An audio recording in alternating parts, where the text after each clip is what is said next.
आज के पिकनिक में हमारे गांव के लड़के पुल पर ऐसे ऐसे करतब करेंगे, मैंने तो सोचा नहीं था।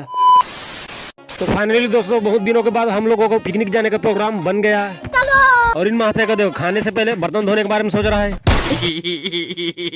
और उसके बाद हम लोग पेट्रोल ला के मुर्गी लेने के लिए चल जाते हैं। और यहाँ आकर क्या देखते हैं कि यहाँ का तो पोल्ट्री फार्म ही बंद है। और ये क्या, यहाँ का छोटे सरकार ऊपर की जगह नीचे सोया है।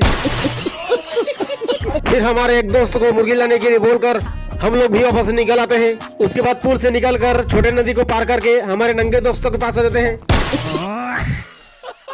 फिर कुछ टाइम के बाद हमारा चावल बन के रेडी हो जाता है। चावल बन जाने के बाद सब दांत निपोर के बैठे हुए हैं और लेटे हुए हैं। तो और क्या करेंगे, क्योंकि हमारा दोस्त मुर्गी लेके अभी तक आया नहीं है। और इन भाई साहब को क्या खुजली हो रहा है जो पुल के ऊपर चढ़ रहे हैं। मुझे तो लगता है अपने दादाजी के लिए सेटिंग ढूंढ रहे हैं। लेकिन ये क्या, उसका दादाजी की सेटिंग तो इधर घूम रही है।